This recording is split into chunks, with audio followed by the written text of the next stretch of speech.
శ్రీ గణేశ శారద మాతృ శ్రీ గురుభ్యో నమః. మిత్రులారా, ఈరోజు ఒక ఇంట్రెస్టింగ్ టాపిక్తో మేము ముందుకు వస్తున్నాను. శ్రీ శ్రీ శ్రీ పోతులూరి వీరబ్రహ్మేంద్ర స్వామి చరిత్ర గురించి చాలామంది వినున్నారు. గతంలో సినిమాలు కూడా వచ్చాయి. ఆయన చెప్పిన కాలజ్ఞానం ఏనాటికైనా కూడా ఎవర్ గ్రీన్ టాపిక్. ఆయన కాలజ్ఞానంలో ఏం చెప్పారు? ఆయన ఒక్కళ్ళే చెప్పారా? ఆయనతో పాటు ఇంకెవరన్నా కూడా చెప్పారా? ప్రపంచ చరిత్రలో ఇంకెవరన్నా ఈ కాలజ్ఞానం చెప్పిన వాళ్ళు ఉన్నారా అని చాలామందికి సందేహం ఉండొచ్చు. గతంలో నేను ఒక ఎపిసోడ్ కూడా చేశాను. ఏంటంటే భవిష్యత్తు చెప్పడం సాధ్యమా అని ఎపిసోడ్ చేయడం జరిగింది. మిత్రులారా, ఈరోజు కేవలం కాలజ్ఞానం గురించి మాత్రమే మనం మాట్లాడుకుందాం. అయితే ఒకసారి ఒక ఇద్దరు ముగ్గురిని మాత్రం మనం ఒకసారి స్మరించుకుందాం. మొదటగా ఫ్రాన్స్లో పుట్టినటువంటి నాస్ట్రోడామస్, ఆయన సెంచురీస్ అనేటువంటి పుస్తకం రాసి భవిష్యత్తులో జరగబోయేటువంటి అనేక ఘోరాలు, ప్రమాదాలు మీద ప్రత్యేకంగా ఆయన చెప్పడం జరిగింది. అయితే ఎక్కువ భాగం అన్నీ కూడా ఒక సీక్రెట్ కోడ్లో సీక్రెట్గా ఉంటాయి. అంటే డైరెక్ట్గా మీరు చదవగానే అర్థం కాదు, దాన్ని విపరీతంగా ఇంటర్ప్రిట్ చేస్తే మీకు అర్థమవుతుంది, ఓహో ఇది అని.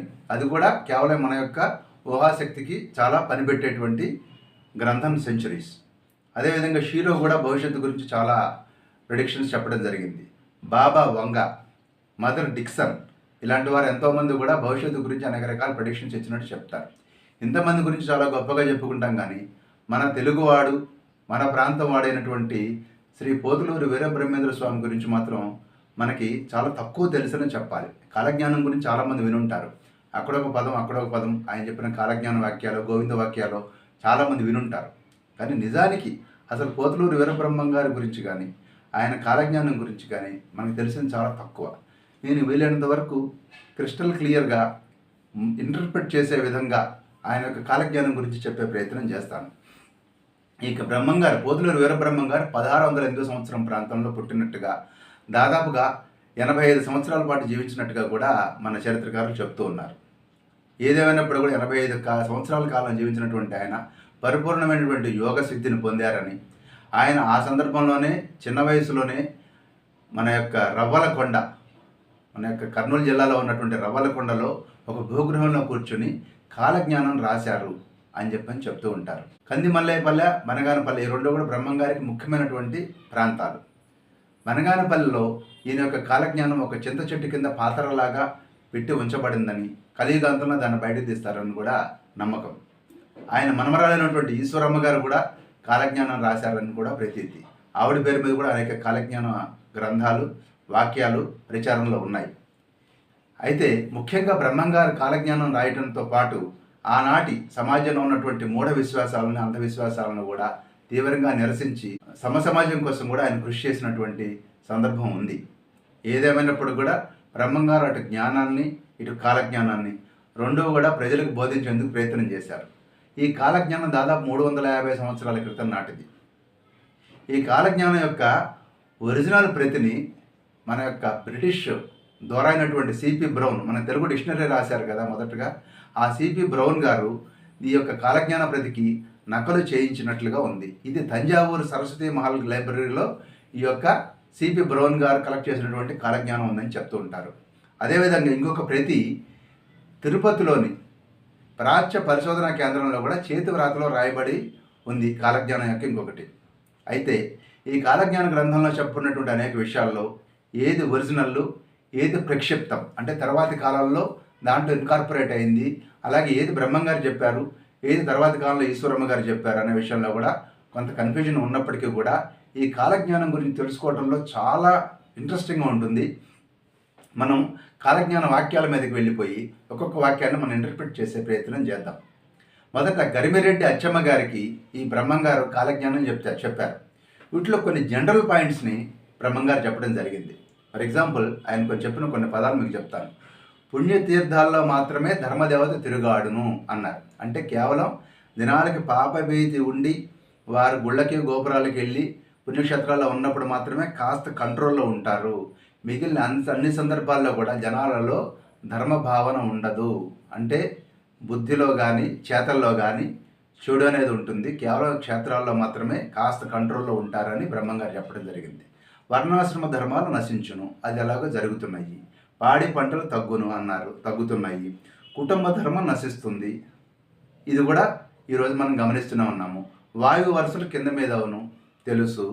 దేవ బ్రాహ్మణ గురు దూషణ జరుగుతుంది. సినిమాలలో కూడా గురువు గారిని టీచర్ని పెట్టి కామెడీ సీన్స్ నడిపించి కుర్రాళ్ళు వెనక నుంచి కోతలు చూస్తున్నట్టు పిల్లి కోతలు కూస్తున్నట్టుగా సినిమాల్లో తీసి గురువుగారి మీద ఒక గౌరవ భావన లేకుండా చేసినటువంటి గొప్ప సభ్య సమాజం మనది.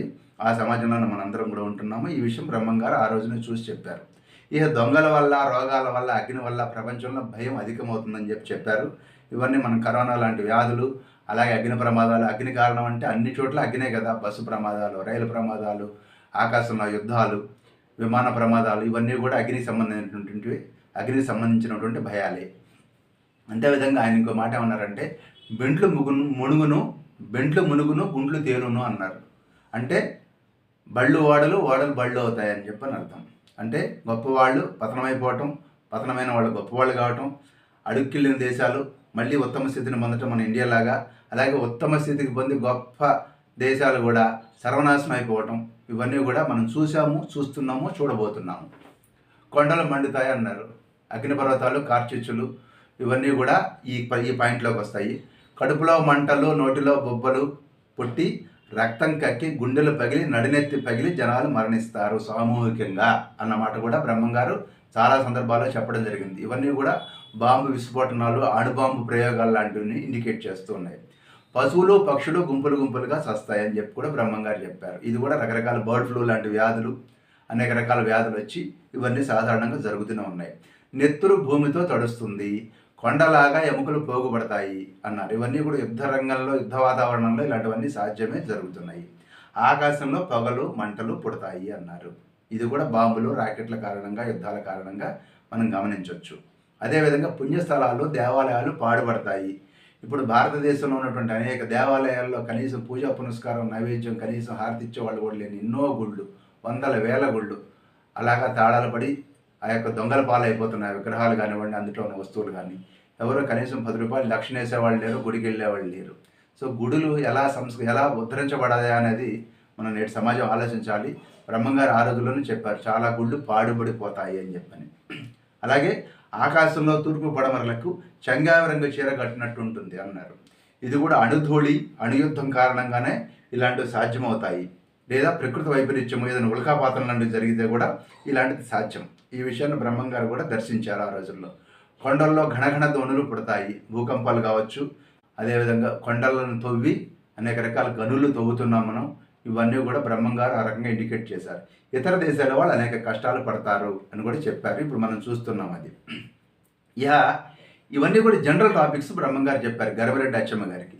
ఇదే గరిమరెడ్డి అచ్చమ్మ గారికి చెప్పినటువంటి స్పెసిఫిక్ టాపిక్స్ని ఇప్పుడు మనం ఒకసారి చెప్పుకుందాం.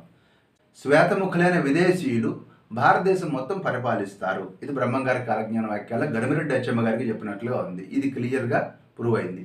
రాజులు రాజ్యభ్రష్టులే దేశ దిమ్మరులు అవుతారు అనంది. అందుకాకుండా బ్రహ్మంగారు పార్థివనామ సంవత్సరంలో రాజులు రాజ్యాలు కోల్పోతారని కూడా చెప్పారు. 1945లో పార్థివనామ సంవత్సరం వచ్చింది. అంటే ఆ సంవత్సరంలో అప్పుడు రెండో ప్రపంచ యుద్ధం అంతమైపోయి అనేక దేశాలు వలస పాలనలు వెళ్ళిపోయి రాజ్యాలు పోయి ప్రజాస్వామ్యాలు వచ్చినాయి చాలా దేశాలు, ముఖ్యంగా ఆసియా దేశాల్లో. దాన్ని ఇండికేట్ చేసినట్లుగా మనం ఇక్కడ భావించుకోవచ్చు.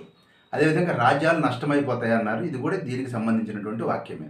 ఏనుగు పందిపిల్ల గనును, పంది కోతిపిల్ల గంటుంది, మనిషి కుక్కలాగా కూస్తాడు, కుక్క మనిషిలాగా మాట్లాడుతుంది. ఇలాంటివి చాలా చెప్పారు బ్రహ్మంగారు. అంటే జెనెటిక్స్లో వచ్చేటువంటి చేంజెస్ని ఆయన ఇండికేట్ చేసినట్లుగా మనం భావించాలి. అందరూ విద్యావంతులు అవుతారు అన్నాడు. ఇప్పుడు అది నిజమే కదా. ఇప్పుడు మనం 100% లిటరసీ రేట్ కోసం ప్రయత్నం చేస్తున్నాం. ఈ విధంగా అందరూ విద్యావంతులు అవుతారు అనేది కూడా స్పెసిఫిక్ పాయింటే ఖచ్చితంగా ఈరోజు జరుగుతోంది. వేద విద్య, ఆధ్యాత్మిక విద్యలు కూడా అందరికీ లభిస్తాయి. టీవీ ఛానల్స్ వచ్చినాయి, పుస్తకాలు వచ్చినాయి, వీడియోస్ వచ్చినాయి, సినిమాలు వచ్చినాయి. ఈ విధంగా ఒకప్పుడు కొంతమందికి పరిమితమైనటువంటి ఈ ఆధ్యాత్మిక విద్య, వేద విద్య ఈరోజు ప్రతి వాళ్ళకి కూడా ఆడియోలు, వీడియోలు, ఇంటర్నెట్ రూపంలో అందుబాటులోకి వచ్చేసింది. ఎడ్లు లేకుండా బళ్ళు నడుస్తాయి అన్నారు. క్లియర్. ఎడ్లు లేకుండా మనం అన్ని రకాల మోటార్ కార్లు మనం వాడుతున్నాము. ఎడ్లు లేని మోటార్ కార్లు నడుస్తున్నాయి. అదేవిధంగా ఇనప కమ్మీల మీద పొగబళ్ళు నడుస్తాయని కూడా ఆయన చెప్పడం జరిగింది. అది కూడా మనం రైలు బళ్ళని చూస్తూనే ఉన్నాం. ఇలా కాకుండా మంచినీటితో దీపాలు వెలుగుతాయని కూడా చెప్పారు. ఇప్పుడు హైడ్రో ఎలక్ట్రికల్ ప్రాజెక్ట్స్ చాలా ఉన్నాయి భారతదేశంలో. శ్రీశైలంలో కూడా ఉంది. నీటి ద్వారా మంచినీటితో దీపాలు వెలగటం అనేది ఈ రోజున అది ప్రూవ్ అయినటువంటి విషయం. బంగారు హంసలు ఆకాశ మార్గంలో వచ్చి పట్టణాల మీద, వనాల మీద విహరిస్తాయి. వాటి వలన కన్నులు కానక లక్షల మంది చేస్తారు అని కూడా బ్రహ్మంగారు చెప్పారు. సో బంగారు హంసలు ఆకాశ మార్గంలో వచ్చే పట్టణాల మీద వనాల మీద విహరిస్తే అవి యుద్ధ విమానాలుగా మనం భావించాలి. ఎందుకంటే జనాలు ఎందుకు చేస్తారు మామూలు విమానాల్లో, అలాగే మనుషులు కూడా హంస వాహనాల్లో ఆకాశంలో తిరుగుతారని కూడా బ్రహ్మంగారు చెప్పడం జరిగింది. ఇది కూడా మన విమానాలను ఈరోజు మనం చూస్తూనే ఉన్నాం. మరొక విషయం, చాలామంది ఏమనొచ్చంటే ఏముందండి మనం ఫ్యూచర్ని ఊహించవచ్చు కదా అంటున్నారు. ఇవాళ ఊహిస్తున్నాం, ఎందుకంటే సైన్స్ డెవలప్ అయ్యాక ఇంకా ఈ సైన్స్ ఎక్కడి దాకా వెళ్తుంది అనేది. కానీ ఆయన 1650 ప్రాంతంలో ఏ సైన్సు లేదు, అసలు రేడియో లాంటివి కూడా ఊహకు అందని విషయాలే. అలాంటి సందర్భాల్లో ఇంత ఇంటర్ప్రిటేషన్ చేయడం అనేది మామూలు విషయం కాదు. అదేవిధంగా కురుక్షేత్రంలో జనాలు నరుక్కు చేస్తారు అని కూడా చెప్పారు. అది 3వ పానిపట్టు యుద్ధానికి సంబంధించినటువంటి ప్రిడిక్షన్ అని కూడా చాలామంది చెప్తారు. అలాగే బ్రహ్మంగారి కాలజ్ఞాన వాక్యాలు ఇంకో ఇంట్రెస్టింగ్ వాక్యం ఏంటంటే 5000 సంవత్సరాల పెదపు కాశీలో గంగ కనపడదు అన్నారు. ఇప్పుడు గంగ ఉంది కానీ ఈ గంగ మన గంగ కాదు, ఇది కలుషితమైపోయినటువంటి కాలుష్య కాసారంగా మారిపోయింది. బహుశా బ్రహ్మంగారు అవదేశంలో 5000 సంవత్సరాల తర్వాత గంగ అంటే ప్యూర్ గంగ అంటే మన యొక్క పుణ్యతీర్థమైనటువంటి గంగ కాకుండా కలుషితమైనటువంటి గంగ ఉంటుందనే ఉద్దేశంతో ఆయన చెప్పారని నేను భావిస్తున్నాను. కానీ బ్రహ్మంగారు చెప్పడం జరిగింది. అదేవిధంగా 6 మతములు ఒక్కటవును ఆకాశంపు ఎర్రనవును అన్నారు. అంటే భవిష్యత్తులో యుద్ధ రంగంలో భయంకరమైనటువంటి అణుబాంబుల ప్రమాదాలు జరిగిన తర్వాత ఒకడు కులము మతం అడగకుండా పక్కవాడిని సహాయం తీసుకోవాల్సింది, సహాయం ఇవ్వాల్సినటువంటి పరిస్థితులు ఏర్పడతాయి. అప్పుడు మతాల యొక్క ప్రభావం ఉండదు, అన్ని మతాలు కలిసిపోతాయి అనేటువంటిది బ్రహ్మంగారి యొక్క వాక్కు. అదేవిధంగా నెల్లూరు సీమ గురించి కూడా చాలాసార్లు చెప్పారు. అది నీటిలో మునిగిపోతుందని కూడా బ్రహ్మంగారు చెప్పారు. ఇహ కాళహస్తీశ్వరుడిని ద్వారపాలకులు కలయిస్తారు అన్నారు. అక్కడ మనకి గోపురం ఉండేది, ఆ గోపురం పడిపోయిన మాట మనకు గుర్తుండే ఉంటుంది. దీన్ని బ్రహ్మంగారి కాలజ్ఞానంలో ఇండికేట్ చేశారని అనుకోవాలి. అదేవిధంగా వెంకటేశ్వరుడు యొక్క దక్షిణ హస్తం అదురును, వెంకటేశ్వరునికి రైట్గా ఉన్నటువంటి ప్రాంతాల్లో భూకంపాలను ఆయన ఇండికేట్ చేశారని అనుకోవాలి. అలాగే వెంకటేశ్వర స్వామి సొమ్ము దొంగిలించబడుతుంది, వెంకటేశ్వర స్వామి సొమ్ము దొంగిలించబడుతుందని కూడా వీరబ్రహ్మంగారు చెప్పడం జరిగింది. ఎందుకంటే ఆయన రాయలసీమ ప్రాంతంలో ఉన్నారు కాబట్టి లోకల్గా ఉన్నటువంటి కొన్ని ఇంపార్టెంట్ విషయాలను కూడా వీరబ్రహ్మంగారు చెప్పడం జరిగింది. అందుట్లో భాగంగానే వెంకటేశ్వరుని సొమ్ము దొంగిలించబడుతుంది అన్నారు. అది మనం చెప్పక్కర్లేదు, మీరందరూ చూస్తూనే ఉన్నారు. కర్ణాటక దేశంలో లక్ష్మి కదలాడుతుంది అన్నారు. కర్ణాటక దేశం అంటే బెంగళూరు, ఆ ప్రాంతాల్లో డెవలప్మెంట్ విపరీతంగా జరిగి సాఫ్ట్వేర్లు హార్డ్వేర్ కంపెనీలన్నీ వచ్చి అక్కడ చాలా లక్ష్మి కదలాడుతుంది అన్నారు. అంటే అక్కడ బాగా డబ్బులు బాగా ఉంటాయి ఆ ప్రాంతంలో అన్నది. ఈ రోజునటువంటి ఇప్పుడే మన సాఫ్ట్వేర్ ఇండస్ట్రీ లాంటి వాటి ద్వారా మన కుర్రాళ్ళు, మన అమ్మాయిలు, మన అబ్బాయిలు అందరూ కూడా అక్కడ లక్షలు సంపాదిస్తున్నారు. ఆ విధంగా మనం దాన్ని ఇంటర్ప్రిట్ చేయడానికి వీలవుతుంది. అదేవిధంగా మాచర్ల రాజులు ఒక మదవతి వల్ల మరణిస్తారు, నశించిపోతారు, కారంపొడి కలహాలతోటి రాజులు నశిస్తారు అని కూడా చెప్పారు. ఇదంటే పల్నాటి యుద్ధం గురించి జరిగిపోయినటువంటి పల్నాటి యుద్ధం, అంటే కొన్ని ప్రూఫ్లు అనమాట. అదేవిధంగా కర్ణాటకలో గుడులు దుష్టుల వల్ల నాశనం అవుతాయి అని కూడా చెప్పారు. రథాలు విరిగి పడతాయని కూడా చెప్పారు. తల్లికొడ యుద్ధం తర్వాత హంపి రథాలు అవన్నీ విరగొట్టారు మన యొక్క విధర్మీయులు, అవన్నీ కూడా మనం చూడటం జరిగింది. ఇక కుంభకోణంలో కుంభుని గుడి కూలిపోయి కుంభుడి యొక్క రూపం కూడా మారిపోతుంది. అంటే అక్కడ భూకంపాన్ని కూడా కుంభకోణంలో ఇండికేట్ చేశారు దక్షిణ భారతదేశంలో. అదేవిధంగా నాగమల్లె అతి చిత్రముగా నశిస్తుందని కూడా చెప్పారు. నాగమల్లె అనేది తెల్ల పురుగు కారణంగా నశించిపోయి ఒకప్పుడు ప్రతి గుమ్మంలో వెళ్ళాడేటువంటి నాగజముడు ఈరోజు మనకి ఎక్కడ కనిపించట్లేదు, ఎక్కడో ఊరి చివర ఎక్కడో కనపడుతున్నాయి. తెల్ల పురుగు కారణంగా అది నశించిపోవడం మనందరం గమనిస్తున్నాం. బంగ్లాదేశంలో జనులు నీళ్లలో మునిగిపోతారని అడిగి చాలాసార్లు జరిగింది, జరుగుతుందన్నమాట వాస్తవం. బంగ్లాదేశం అంటే బంగ్లాదేశ్. ఇలా విధంగా ఇంకో ముఖ్యమైనటువంటి ఇంటర్ప్రిటేషను మరి అమ్మగారు చెప్పినట్టు ఏంటంటే కృష్ణ, కావేరి, తుంగభద్ర మొదలైనటువంటి నదులు పొమ్మన్న దిక్కుకు పోతాయి. అంటే వాటి మీద ఆనకట్టలు కట్టి కాలువలు తవ్వి నదులను మనం డైవర్ట్ చేస్తాము, ఇరిగేషన్ ప్రాజెక్టులు వస్తాయి అనేది కూడా బ్రహ్మంగారు తన కాలజ్ఞానంలో చెప్పడం జరిగింది. ఇక తర్వాత కడప నవాబు గారికి బ్రహ్మంగారు కొన్ని కాలజ్ఞాన వాక్యాలు బోధించారు. అందులో ఏం చెప్పారో మనం ఒకసారి చూద్దాం. మసిపాత మాడకు అమ్మబడును, ద్రౌల్బణ్యం గురించి, ఇన్ఫ్లేషన్ గురించి కూడా బ్రహ్మంగారు చెప్పారు. భర్తృహీనలు ముత్తైదువులు అవుతారు, అంటే భర్తను కోల్పోయిన వాళ్ళు మళ్ళీ మళ్ళీ పెళ్లి చేసుకుంటారు ఈ రోజులు. ఆ రోజుల్లో అలా లేదు, అందుకనే ఆయన స్పెసిఫిక్గా చెప్పడం జరిగింది. 4 నిడువుల పొడవు గల వింత మనుషులు వస్తారు, రోబోలు యుద్ధరంగంలో. రేపు భవిష్యత్తులో రోబోలు యుద్ధరంగంలో ఖచ్చితంగా వస్తాయి. ఆ విషయాన్ని బ్రహ్మంగారు ఆల్రెడీ కాలజ్ఞానంలో చెప్పడం జరిగింది. అనేక మంది మేమే అవతార పురుషులు అని చెప్పుకుంటారు. మనం చాలా చూసాము, చాలా అవతార పురుషులు మనం చూసాము, చూస్తున్నాము, చూడబోతున్నాము కూడా. పట్టపగలు పిడుగులు కురిసి అగ్ని కురిసి జనాలు నశిస్తారు. ఇవన్నీ కూడా యుద్ధాలు, బాంబుల గురించే అర్థం చేసుకోవాలి. కోడి మనిషిలాగా కూస్తుంది, 5 తల మేకపోతు పుడుతుంది, ఇలాంటివన్నీ కూడా చెప్పారు. అంటే దీన్ని మనం ఎలా అర్థం చేసుకోవాలంటే జెనెటిక్ ఇంజనీరింగ్లో వచ్చేటువంటి మార్పుల గురించి, ఈ యొక్క క్రాస్ బ్రీడింగ్ ఇలాంటివన్నీ కూడా ఆయన ఇండికేట్ చేయడం జరిగింది. మధుర మీనాక్షి మనుషులతో మాట్లాడుతుంది. అదేవిధంగా మారమ్మ మనిషితో మాట్లాడను, అద్దంకిలో నాంచారమ్మ మనిషితో మాట్లాడను, ఇలాంటివన్నీ చాలా చెప్పడం జరిగింది. అంటే దేవతల మనుషులతో మాట్లాడతారా అనేది ఒక విషయం. నా చిన్నతనంలో మా తాతగారు చెప్పేవాళ్ళు, అద్దంకిలో నాంచారమ్మగా ప్రతిరోజు రాత్రి బయటకు వచ్చేది, మనుషులతో ఆవిడ మాట్లాడింది, మా తాతలు చెప్పారని చెప్పేవారు. సరే, మనం అది నమ్మకపోయినా ఆర్టిఫిషియల్ ఇంటెలిజెన్స్లు అదేవిధంగా ఫోన్లు వచ్చినప్పుడు మారమ్మ మనిషితో మాట్లాడాను, బ్రహ్మంగారు కళ్ళు మూసుకుంటే చెవి దగ్గర పెట్టుకుని మాట్లాడుతూ ఒక మనిషి కనపడ్డాడు ఆయన భవిష్యత్తులో. దాన్ని ఆయన మారమ్మ మనిషితో మాట్లాడానని చెప్పుండొచ్చు. ఈరోజు వచ్చి ప్రతి వాళ్ళకి చెవిలో మారమ్మ ఉంటుంది, ఆ మారమ్మ మన కొంగు ముంచుతుంది. అదేనండి మీ సెల్ ఫోన్. ప్రజలు ప్రాణం లేని బండ్ల వల్ల, ఉప్పొంగిన సముద్రాల వల్ల నశిస్తారు అన్నాడు. ప్రాణం లేని బండ్లు అంటే బస్సులు, కార్లు, రైళ్ళు, ఆటోలు, టూ వీలర్స్, విమానాలు, ఇవన్నీ కూడా ప్రాణం లేని బళ్ళు. వీటన్నిటి వల్ల మనుషులు నశించడం మనం చూస్తూనే ఉన్నాం. ఇంకా ముందు కూడా మనమేం గ్యారంటీ లేదు, భవిష్యత్తు కూడా ఇంతే. జనాలు 7గురికి ఒకళ్ళు మిగులుతారని కూడా బ్రహ్మంగారు చెప్పారు. అంటే భవిష్యత్తులో ప్రమాదాలు, యుద్ధాలు, ఘోరాలు జరిగిన ఆ సందర్భంలో 7గురికి ఒకటి మిగులుతారు. అంటే 7:1, అంటే 700 కోట్ల జనాభా ప్రపంచంలో ఉందనుకుంటే కాసేపు 100 కోట్ల మంది మిగులుతారు, మిగతా వాళ్ళందరూ కూడా నశించిపోతారు అనేటువంటి భవిష్యత్తుని బ్రహ్మంగారు ఇండికేట్ చేస్తున్నారు. అది వాళ్ళకి భయపడక్కర్లేదు, ఏదో ఒక రోజున ఇలాంటివన్నీ జరిగే అవకాశం ఉంది. ప్రజలే రాజులు అవుతారు. ఇప్పుడు డెమోక్రసీ వచ్చేసింది, ప్రజలే రాజులు. పడమటి దేశాన్ని స్త్రీలు ఏలుతారు. విక్టోరియా మహారాణి లాంటి వాళ్ళు బోల్డ్ మంది స్త్రీలు ప్రపంచ దేశాలను ఏలారు. అదే విషయాన్ని ఆయన ఇండికేట్ చేశారు. ఆకాశం రక్తవర్ణం అవుతుందని కూడా చెప్పారు. ఓకే, ఇది కూడా బాంబులు యుద్ధాల సందర్భంలో ఇవన్నీ మామూలే. కొండంత నక్షత్రం ఉదయిస్తుంది అన్నారు, అది నీళ్లు తాగుతుందని కూడా చెప్పడం జరిగింది. ఇది నాస్ట్రాడమస్ సెంచరీస్లో కూడా ఈ పాయింట్ ఉందన్నమాట. ఒక తోకచుక్క ఉదయించి ఆ యొక్క మీటర్, అంటే ఈ యొక్క ఉల్క సముద్రంలో పడి చాలా దేశాలు, ఏన్షియంట్ కల్చర్స్ నాశనం అయిపోతాయని కూడా నాస్ట్రాడమస్ చెప్పారు, వీరబ్రహ్మేంద్ర స్వామి కూడా చెప్పారు. అది ఏ సముద్రంలో పడుతుంది అనేది మన ఇష్టం. మనకి ఇష్టం లేదు కాబట్టి బంగాళాఖాతంలో పడటం, మనం పసిఫిక్ మహాసముద్రంలో పడుతుంది అనుకుందాం కాసేపు. ఓకే, అనుకున్న పనులన్నీ కూడా అరఘడియలో పూర్తవుతాయని బ్రహ్మంగారు చెప్పారు.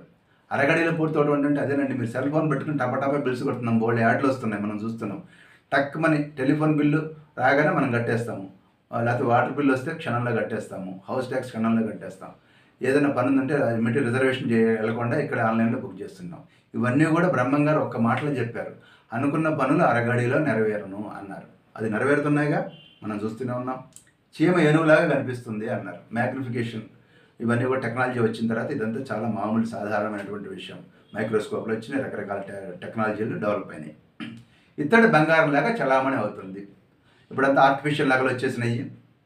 బంగారం ఎంతో ఇత్తడి కూడా అంతే. ఇత్తడి బంగారం లాగా చలామణి అవుతుందంటే ఇత్తడికి బంగారం రేటు వస్తుందని కాదు దాని అర్థం. ఆర్టిఫిషియల్గా జ్యువెలరీ అనేది మార్కెట్లో విపరీతంగా సేల్ అవుతుంది, వాడతారు అని కూడా అర్థం. అంతే తప్పితే ఇత్తడి బంగారంగా చలామణి అవుతోంది ఖచ్చితంగా. కడప నవాబు గారికి స్పెసిఫిక్గా ఇంకొక పాయింట్ బోధించాడు.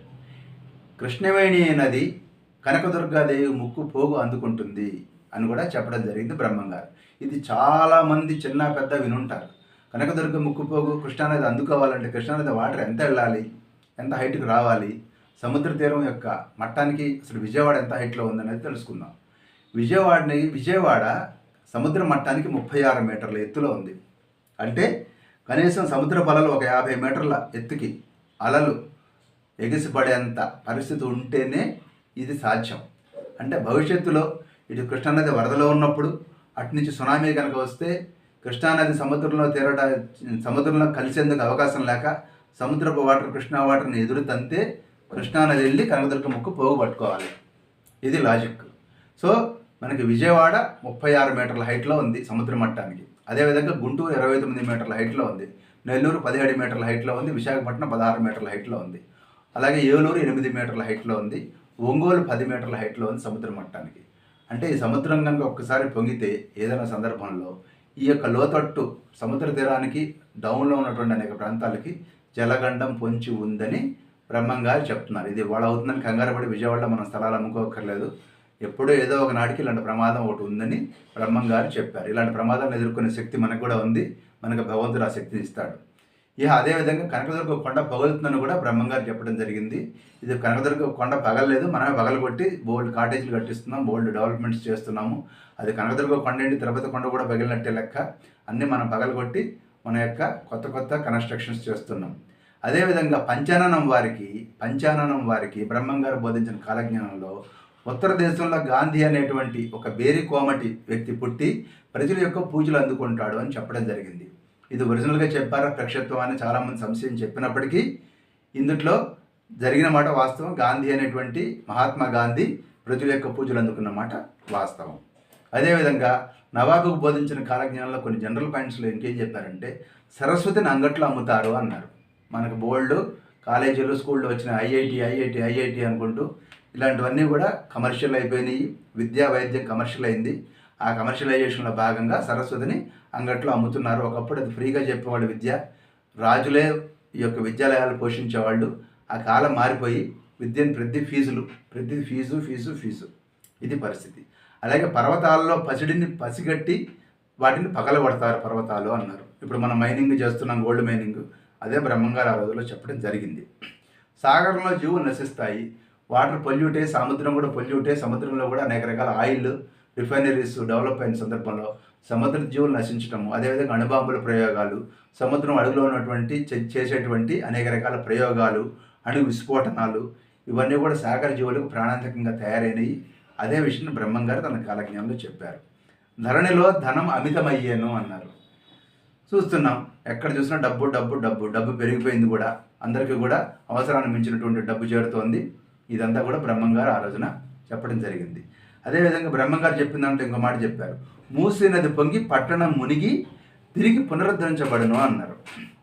ఇది హైదరాబాద్ నగరంలో మూసీ నది పొంగటం, తర్వాత మోక్షకొండ విశ్వేశ్వరయ్య గారి సలహా సూచనల మేరకు అనేక రకాలైనటువంటి జాగ్రత్తలు తీసుకోవడం ద్వారా తిరిగి హైదరాబాద్ నగరం పునరుద్ధరించబడింది నిజాం నవాబు గారి కాలంలో.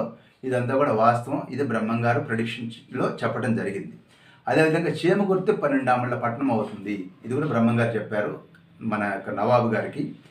ఈ యొక్క చెప్పిన సందర్భంలో చీమగుర్తి, నా చిన్నప్పుడు చీమగుర్తి 12 ఆమళ్ళ పట్టణం అవుతుందని బ్రహ్మంగారి కాలజ్ఞానంలో విని నేను అనేవాడిని, మనం ఒక ఎకరం కొందామనేవాడిని. మా వాళ్ళు నవ్వేవాళ్ళు. కానీ నేను తర్వాత స్కూల్కి కాలేజీలకు వెళ్ళే సందర్భంలో చీమగుర్తిలో గ్రానైట్ రాళ్ళు పడ్డాయి. ఆ మొత్తం ఎక్కడ చూసినా తవ్వకాలు, 100 కిలోమీటర్లకు తవ్వకాలు జరిగి అక్కడ చీమగుర్తిలో గ్రానైట్ పట్టడంతో అందరూ కోటీశ్వరులు అయిపోయారు. అప్పుడు నేను అనేవాడిని అనమాట, బ్రహ్మంగారి కాలజ్ఞానం మీరు నమ్మలేదు, నేను చెప్తే మీరు ఒక ఎకరం కొనలేదు, కొంటే మనం కూడా కోటీశ్వరులు అయ్యేవాళ్ళం అని చిన్నప్పుడు నేను అనేవాడిని. అదేవిధంగా చీమగుర్తి 12 ఆమళ్ళ పట్టణం అవుతుంది అనే విషయాన్ని బ్రహ్మంగారి తల కాలజ్ఞానంలో చెప్పడం జరిగింది. అది జరిగింది కూడా. ఇంతేకాకుండా బ్రహ్మంగారు కొన్ని ఇతర విషయాలు కూడా చెప్పారు. విపరీత జ్ఞానం బోధించే మూర్ఖులు ఎక్కువ అవుతారు. మనం చూస్తున్నాం, అనేక మంది డైరెక్టర్లు, సెలబ్రిటీలు, దొంగ స్వాములు, అలాగే అనేక మంది హేతువాద బాబులు తయారయ్యారు. వాళ్ళు జెన్యూన్గా మాట్లాడకుండా నోటికొచ్చింది మాట్లాడతారు. వాళ్ళకి ఈ ప్రశ్న నాకు సమాధానం తెలియదని చచ్చినా చెప్పరు. మీరు ఏది అడిగినా కానీ వాళ్ళ దగ్గర సమాధానం ఉన్నట్టుగా చెప్తారు. టీవీ ఛానల్స్ వాళ్ళు కూడా వాళ్ళని విపరీతంగా చూపిస్తుంటారు. వాళ్ళు కూడా చాలా వాళ్ళకే తెలిసినట్టుగా చెప్తుంటారు. ఇష్టం ఉంటే వినండి, కష్టమైతే మానేయండి అన్నట్టుగా కొంతమంది సెలబ్రిటీలు చెప్తుంటారు. ఏదేమైనా మనం అమాయకులం, వెర్రోళ్ళం కాబట్టి అది మళ్ళీ చూస్తుంటాం. ఎందుకంటే అతను సెలబ్రిటీ. ఈ సెలబ్రిటీ పిచ్చి పోనంతసేపు మన దేశానికి మోక్షము ముక్తి లేదు. సరే, ఇదిలో ఉండగా ఒక ఇంపార్టెంట్ పాయింట్ చెప్పాలి. ఢిల్లీ వారు అనిగొందుకు తరలి వస్తారు అని బ్రహ్మంగారు చెప్పారు. ఢిల్లీ వాళ్ళు అనిగొందుకు తరలి రావడం అంటే ఇండియా క్యాపిటల్ ఢిల్లీ కాకుండా ఇంకొకటి క్యాపిటల్ దక్షిణంలో వస్తుంది అనేది బ్రహ్మంగారి కాలజ్ఞానంలో చెప్పడం జరిగింది. అయితే దీన్ని అనగొంది అనే మాట వాడారు. కర్ణాటకలో ఉంది అనగొంది. అంటే భవిష్యత్తులో ఇటు బెంగళూరు కానీ, లేదా బెంగళూరు హైదరాబాద్ మధ్య ఏదైనా ప్రాంతం కానీ, లేదా అటు కర్నూలు వైపు కానీ ఎక్కడన్నా కూడా భవిష్యత్తులో భారతదేశానికి 2వ రాజధాని వచ్చేటువంటి అవకాశాన్ని వీరబ్రహ్మంగారు చాలా స్పష్టంగా చెప్పారు. దక్షిణాది వారు ఉత్తరాది వారు దక్షిణానికి తరలి వస్తారు అని చెప్పాడు. అలాగే ఉత్తరాది వారు ఢిల్లీ వారు అనుగొందుకు తరలి వస్తారని చెప్పారు. 3-4 సందర్భాల్లో బ్రహ్మంగారు ఈ కాలజ్ఞాన వాక్యం చెప్పారు. అంటే ఫ్యూచర్లో యుద్ధాలు అవన్నీ ఎక్కువైనప్పుడు సేఫ్టీ కోసం దక్షిణంలో ఇంకో రాజధాని భారతదేశానికి ఏర్పడే అవకాశం బ్రహ్మంగారు సూచిస్తున్నారు. అదేవిధంగా తిరుపతి వెంకటేశ్వర స్వామికి చాలా ఉత్సవాలు అధికంగా అవుతాయి అన్నాడు. అది అధికమైనవి చూస్తున్నాము. ఈశాన్యం నుంచి విషపగాలి వచ్చేను, విపరీత నరులంతా చచ్చేరుమా అన్నారు. అంటే ఈశాన్యం నుంచి వచ్చే విషపగాలి ఏంటంటే మన కరోనా. ఈశాన్యంలో ఉన్నది మనకి చైనా. అది బ్రహ్మంగారు ఈశాన్యం నుంచి విషపగాలి వచ్చి జనాలు చేస్తారు అన్నారు. అది క్లియర్ ఇండికేషన్ ఆఫ్ కరోనా నేను అనుకుంటున్నాను. ఒక కరోనా ఏముంది, రాబోయే రోజుల్లో ఇంకేం పంపించబోతున్నారో చైనా వారు మన మిత్రులు. చూడాలి. అదేవిధంగా ఇంకో మాట అన్నారు, ఉల్లిగడ్డలాగా ఉపదేశమిచ్చేటి గురువులు కలిలోన ఉండేరుమా అన్నారు. ఉల్లిగడ్డ ఇస్తే చాలా ఉపదేశం చేస్తాడట. ఇప్పుడు అందరూ దొంగ బాబాలు ఎక్కువైపోయారు, స్వాములు ఎక్కువయ్యారు, జ్యోతిష్యం పేరుతో జనాలను మోసం చేసేవాళ్ళు ఎక్కువైపోయారు. మళ్ళీ రుద్రాక్షలు వేసుకుని పెద్ద పెద్ద బొట్లు పెట్టుకుని ఏది పడితే అది చెప్పేస్తున్నారు, జనాలని మభ్యపుస్తున్నారు. తెలుసా తెలియదు అనేది ఏమీ లేదు. సో జ్ఞానం తక్కువ ఉన్నా కానీ ఎక్కువ జ్ఞానం ఉన్నట్టుగా ఉండేటువంటి నకిలీ బాబాలు, నకిలీ స్వాములు ఇక్కడ ఈ లోకంలో తయారవుతారు. మేమే అవతార పురుషులు అని చెప్పుకునేవాళ్ళు. ఇలాంటి వాళ్ళందరి గురించి కూడా బ్రహ్మంగారు చెప్పి జాగ్రత్తగా ఉండంటారు నాయన, ఎవరిని పడితే వాళ్ళని నమ్మకండి. వాడి స్టాండర్డ్ ఎంతో మీ స్టాండర్డ్ ఎంత ఉంటుందో వాడి స్టాండర్డ్ అంతే ఉంటుంది, ఇది ప్రమాదం అని చెప్పి బ్రహ్మంగారు చెప్పి ఉల్లిపాయలకు ఉపదేశం చేసేటువంటి గురువులు కూడా రాబోయే రోజుల్లో వస్తున్నారు అని ముందుగానే మనకి హెచ్చరిక చేశారు. అంతేకాకుండా హంపి విరూపాక్ష రెండోళ్ల నడుమ అగ్నివర్షంలో కురుస్తాయి, 14 గ్రామాలు మండిపోయి దగ్ధమైపోతాయి అని కూడా బ్రహ్మంగారు చెప్పారు. హంపి విరూపాక్ష అనేటువంటి 2 ఊళ్ళ మధ్యలో అగ్నివర్షం కురిసి 14 ఊళ్ళు నశించిపోవాలి అంటే అది మామూలు యుద్ధంలో సాధ్యం కాదు. అది పెద్ద మారణ హోమాన్ని, భవిష్యత్తులో జరగబోయేటువంటి పెద్ద యుద్ధాన్ని, మళ్ళీ మాట్లాడితే అణుయుద్ధాన్ని బ్రహ్మంగారు సూచిస్తున్నారు. కర్ణాటక ప్రాంతంలో అణుబాంబు ప్రయోగం కానీ లేదా బాంబుల ప్రయోగం కానీ యుద్ధరంగం వల్ల ఆయన ఇండికేట్ చేస్తున్నారు. అదేవిధంగా ఇంకో విషయం, అద్భుతమైన విషయం ఏంటంటే బ్రహ్మంగారు తన కాలజ్ఞానంలో తనకంటే ముందు 400 సంవత్సరాల ముందు నివసించినటువంటి శ్రీ మాధవ విద్యారణ్య స్వామి, అంటే ఆయనే హరిహర బుక్కరాయల ద్వారా విజయనగర సామ్రాజ్యం స్థాపింపజేశారు. ఆ యొక్క హరిహర బుక్కరాయల ద్వారా వాళ్ళ యొక్క గురువైనటువంటి ఈ యొక్క విద్యారణ్య స్వామి కూడా భవిష్యత్తు చెప్పారు అని తన కాలజ్ఞానంలో చెప్పడం జరిగింది. ఇంకా ఏం చెప్పారంటే బ్రహ్మంగారు, బాపల పంచాంగములు కలలైపోవును, అంతే కదా, ఒక పంచాంగానికి ఒక పంచాంగానికి సంబంధం లేకుండా ఉండి వీళ్ళు చెప్పేటువంటి ఇండికేషన్స్ని రాంగ్ అవుతున్నాయి, ప్రెడిక్షన్స్ రాంగ్ అవుతాయి అని కూడా చెప్పారు. ఇది విషయంలో జనాలు జాగ్రత్తగా వహించాలి. మన కందుకూరులో స్త్రీ పురుషుడు అవుతారు అని కూడా బ్రహ్మంగారు చెప్పారు. ఈ సెక్స్ ఆపరేషన్స్ చాలా జరుగుతున్నాయి. ఇనపదారి యందు నిప్పు ఘోటకములు పోతాయి, అంటే ఇనపదారులో నిప్పు ఘోటకాలంటే రైళ్లు, అది కూడా బ్రహ్మంగారు చెప్పారు. అలాగే తిరునెల్వేలి వద్ద ఒక ఆదివారం సాయంత్రం అణుబాంబు ప్రయోగం జరుగుతుంది అనేది కూడా బ్రహ్మంగారు తన కాలజ్ఞానంలో స్పష్టంగా వర్ణించారు. దానికి సంబంధించిన చాలా వాక్యాలు ఉన్నాయన్నమాట. ఆ వాక్యాల యొక్క కంక్లూజన్ ఏంటంటే తల్లి మొహం బిడ్డ, బిడ్డ మొహం తల్లి చూసే లోపలే మాడి మసైపోతారు అన్నారు. ఇది clear indication of an atomic explosion. ఇది తిరునెల్వేలిలో చెప్పారు బ్రహ్మంగారు, తిరునెల్వేలిలో జరిగేటువంటి అవకాశం ఉందని. ఆకాశ వీధిన రాకాశ పంపులు కేకలా వేయించి వచ్చారు, అంటే ఆకాశంలో వార్ జెట్స్, వార్ ప్లేన్స్ అనేవి ఆకాశంలో వెళ్తాయి విపరీతంగా సౌండ్ చేస్తూ, ధ్వనులు చేస్తూ అని కూడా బ్రహ్మంగారు చెప్పారు. బ్రహ్మంగారు ఇంకేం చెప్పారంటే పల్లెలు పట్టణాలు అవుతాయని చెప్పారు. తల్లిదండ్రులు తమ యొక్క కుమార్తెలను విక్రయిస్తారని చెప్పారు. మనుషులతో మాయాశక్తి మాట్లాడుతుంది. ఇక్కడ మాత్రం ఖచ్చితంగా బ్రహ్మంగారు మన సెల్ ఫోన్ గురించే చెప్పారని నేను అనుకుంటున్నాను. మనుషులతో మాయాశక్తి మాట్లాడుతుంది. టీవీలు, సెల్ ఫోన్, ఇంకా రకరకాలైనటువంటి కమ్యూనికేషన్ సిస్టమ్స్ అన్నీ కూడా బ్రహ్మంగారు మాయాశక్తి అనేటువంటి పదంతో వాడారు. ఇహ ఈశ్వరమ్మ గారు, అంటే బ్రహ్మంగారి యొక్క మనమరాలైనటువంటి ఈశ్వరమ్మ గారు కూడా కాలజ్ఞానం చెప్పారు. అందుట్లో కూడా ఆవిడ నెల్లూరు నీట మునుగుతుందని, ఢిల్లీ వారు తరలి దక్షిణానికి అనుబంధికి వస్తారు, అప్పుడు ఉరుములు పిడుగులు పడును అంది. ఉరుములు పిడుగులు పడే టైంకి ఉత్తరాది వాళ్ళు దక్షిణాదికి రావడానికి అర్థం ఏమిటి అంటే దక్షిణానికి షిఫ్ట్ అయ్యే అవకాశం ఉంది రాజధాని, లేదా రెండో రాజధాని ఏర్పడే అవకాశం ఉంది యుద్ధాల యొక్క ప్రభావం వల్ల, భయం వల్ల అనేది ఈ ఈశ్వరమ్మ గారి కాలజ్ఞానంలో స్పష్టంగా చెప్పబడింది. అది ఎప్పుడు జరుగుతుందనేది చూడాలి. ఇహ తూర్పు భాగం నుంచి ఒక ఉత్పాతమైన శక్తి పుట్టి తల ధూళి అవుతుంది. తల ధూళి అవ్వటం అంటే అటామిక్ ఏదైనా వార్ హెడ్ ఏదైనా వస్తే కనుక అది పేలిపోవడాన్ని ఈ యొక్క ఈశ్వరమ్మ గారి కాలజ్ఞానంలో వర్ణించడం జరిగింది. ఉత్తరం ఉరియును, దక్షిణం మెరయను, ఉత్తరం ఉరియును, దక్షిణం మెరయను అన్నారు. ఇవి కూడా అటామిక్ వార్ఫేర్ లేదా నార్మల్ వార్ఫేర్ను కూడా ఇండికేట్ చేస్తూ ఉన్నాయి. ఆ రోజుల్లో దివారాత్రములు లేకుండా పోవును, అంటే రాత్రి ఏదో పగలేదో తెలియదు, అంటే ఆకాశంలో బాంబులు పేలుతూ ఉంటే ఇప్పుడు లైటింగ్ కనపడుతూ ఉంటే దాని అర్థం ఏంటి? It is a miserable, it is a very critical సిచ్యుయేషన్ని ఈశ్వరమ్మ గారి కాలజ్ఞానంలో బోధిస్తూ రాజులు రాజ్యాలు విడిచి పారిపోతారు అని కూడా చెప్పడం జరిగింది. ఇవన్నీ కూడా జరుగుతున్నాయి. ఇంకేం చెప్పారంటే ఆవిడ, బండి మీద కోడి వచ్చును, బండి మీద కోడి వచ్చును, దాని రెక్క విసురుకు 1,00,000 జనం చేస్తారు, దాని కూత వేటుకు 1,00,000 మంది చేస్తారు. క్లియర్గా ఇవన్నీ కూడా వార్ ప్లేన్స్, యుద్ధ విమానాల గురించి వర్ణించడం జరుగుతుంది. ఈవిడ కూడా ఏం చెప్పిందంటే 9 మూరల ఆజానుబాహులు వస్తారు అని కూడా చెప్పింది ఆవిడ. ఇది కూడా రోబోస్ భవిష్యత్తులో యుద్ధాల్లో పార్టిసిపేట్ చేస్తాయి అని చెప్పని క్లియర్ ఇండికేషన్ ఆవిడ చెప్తోంది. ఇంకేం చెప్పిందంటే ఆకాశ శక్తి పుట్టేను, పుట్టి భూమి మీద నడిచేను, మిద్దెలు కలవారు చూర్ణమైపోతారు. Very very very important topic. ఆకాశ శక్తి పుట్టిది ఆకాశం నుంచి ఒక మిసైల్ వచ్చి భూమి మీద నడిచాను అంటే గ్రౌండ్ లెవెల్లో ఆ మిసైల్ బిల్డింగ్స్ని కొట్టేసుకుంటూ వెళ్ళిపోతుంది. ఇది ఆవిడ చూసినటువంటి భవిష్యత్తు. మిద్దెలు గలవారు చూర్ణమైపోతారు. అంతే కదా, బాంబులు తీసుకెళ్ళి పల్లెటూళ్ళలో వేయరు కదా, మహానగరాల మీద జరుగుతాయి యుద్ధాలలో. అదే విషయాన్ని ఆవిడ క్లియర్గా చెప్తూ ఒక మాట అంది, తల్లి ముఖం బిడ్డ, బిడ్డ ముఖం తల్లి చూడక నష్టమైపోతారు అంది. అంటే వార్ఫేరే కదా ఇదంతా కూడా. కూర్చున్నవారు కూర్చున్నట్లు, నుంచున్నవారు నుంచున్నట్లు, మాట్లాడుతున్నవారు మాట్లాడుతున్నట్టు ఒక్కసారిగా నోట్లో తల మీద బొబ్బలు పుట్టి చేస్తారు. ఇది కూడా ఈశ్వరమ్మ గారి కాలజ్ఞంలో చెప్పబడడం జరిగింది. ఇది కూడా క్లియర్గా అటామిక్ వార్ఫేర్ని ఇండికేట్ చేస్తూ ఉంది.